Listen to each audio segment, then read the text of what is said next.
Chest infection एक प्रकार का सांस से संबंधित संक्रमण है जिसका प्रभाव श्वसन मार्ग के निचले हिस्से पर पड़ता है। श्वसन मार्ग के निचले हिस्से में श्वास नली, ब्रोंकाई और फेफड़े आते हैं। दो मुख्य प्रकार के चेस्ट इन्फेक्शन होते हैं जिनमें निमोनिया और ब्रोंकाइटिस शामिल है।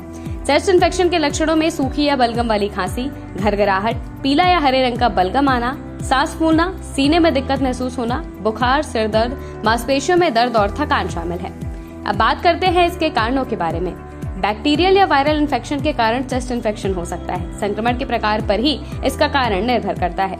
चेस्ट इन्फेक्शन से ग्रस्त व्यक्ति के खांसने या छींकने पर निकली संक्रमित बूंदों के संपर्क में आने पर आप भी इस संक्रमण से ग्रस्त हो सकते हैं। इसके अलावा वायरस या बैक्टीरिया से संक्रमण जगहों पर जाने के बाद मुंह या चेहरे को छूने पर संक्रमण फैल सकता है। बुजुर्ग व्यक्ति, गर्भवती महिला, शिशु या बच्चों, सिगरेट पीने वालों या फिर डायबिटीज के मरीजों में चेस्ट इन्फेक्शन का खतरा ज्यादा होता है। अब चेस्ट इन्फेक्शन के बारे में एक्सपर्ट से समझते हैं। एक्सपर्ट के रूप में आरोग्य इंडिया प्लेटफॉर्म से जुड़े हैं डॉक्टर NB सिंह। बता दें कि डॉक्टर NB सिंह लखनऊ स्थित बलरामपुर हॉस्पिटल के मुख्य चिकित्सा अधीक्षक हैं। उन्हीं से आसान भाषा में समझते हैं चेस्ट इन्फेक्शन के बारे में, इसके लक्षणों को और इसके प्रकार को। साथ ही ये भी जानते हैं कि इसका इलाज किस प्रकार से किया जा सकता है।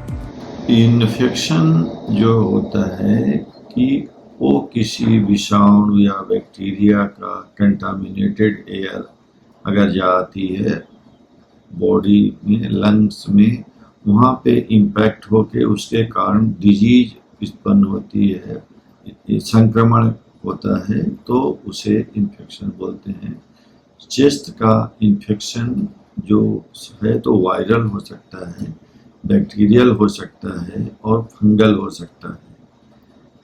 इसमें जो सिम्टम आएंगे वो सिंपल कफ आ सकता है, सीने में दर्द हो सकता है, इस कफ ड्राई कफ भी हो सकती है और पुरुलेंट कफ भी हो सकता है, सांस लेने में दिक्कत होना संभव है और खांसी में ब्लड भी आना संभव है और फीवर भी होना संभव है। ये उसके इन्फेक्शन के सिम्टम होंगे।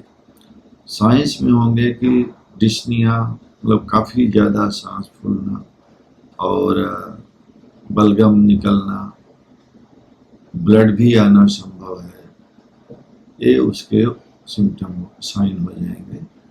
उसकी जो जांच कराएंगे, खून की जांच कराएंगे, बलगम की जांच कराएंगे और एक्सरे सीने का, और ज़्यादा सीरियस है तो सीने का CT स्कैन भी हम लोग कराते देखते हैं।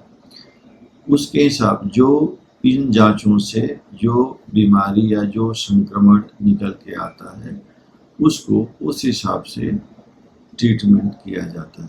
चेस्ट इन्फेक्शन के बारे में डॉक्टर NB सिंह से थोड़ा और जानते हैं। वायरल इन्फेक्शन में जैसे इन्फ्लुएंजा वायरस हुआ, स्वाइन फ्लू वायरस हुआ, कोविड वायरस हुआ, ये सारी चीज़ें वायरल बीमारियों में आती हैं। वायरल निमोनिया भी होती है, उसमें तमाम तरह के वायरस होते हैं। वायरल जो भी इन्फेक्शन होता है बहुत तेज़ी से, बहुत जल्दी स्प्रेड करता है, उसमें दोनों लंग इन्वॉल्व करता है। और बैक्टीरियल में जो आते हैं उसका जो इन्वॉल्वमेंट होता है उसमें भी यूनिलेटरल होता है। बाइलेटरल बैक्टीरियल निमोनिया बहुत ज़्यादा कॉमन नहीं है, ज़्यादातर यूनिलेटरल ही है। उसके जो ऑनसेट है वायरल निमोनिया की तुलना में स्लो होता है।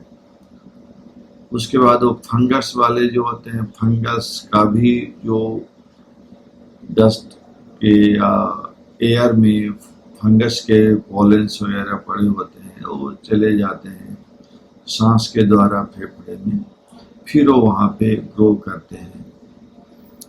तो ये उसमें स्पुटम माइक्रोस्कोपी कराना पड़ता है पीओजी स्टेनिंग से, फिर उस हिसाब से जो बैक्टीरिया या फंगस या वायरस होता है उस हिसाब से ट्रीटमेंट लेने पे पेशेंट को फायदा होता है। दूषित वातावरण चेस्ट इन्फेक्शन का सबसे प्रमुख कारण है। इस पर भी डॉक्टर NB सिंह ने प्रकाश डाला है। इन्वायरमेंटल कंडीशंस, जैसे बहुत ज़्यादा ठंडी आ गई है या बहुत ज़्यादा गर्मी आ गई है या चेंज ऑफ वेदर हो रहा है बहुत जल्दी जल्दी, तो ये उसके लिए इन्वायरमेंट के लिए कारण बनते हैं। इन्वायरमेंट में जैसे आजकल केमिकल गैसेज आ गई हैं, ये भी इन्वायरमेंटल कंडीशन बीमारियों में काम कर सकती है, या प्रदूषण हो गया है, फॉग कोहरा आ गया है, ये सारे इन्वायरमेंट कंडीशन है जो फेफड़े को किसी न किसी रूप में प्रभावित जरूर करते हैं। यानी कि आसपास का वातावरण चेस्ट इन्फेक्शन में बहुत बड़ा फैक्टर साबित होता है। हमारी यही अपील है कि जितना ज्यादा हो सकते हैं अपने आसपास सफाई रखें और बीमारियों से दूर रहें। ऐसी ही जानकारियों के लिए आज ही लाइक और सब्सक्राइब करें आरोग्य इंडिया।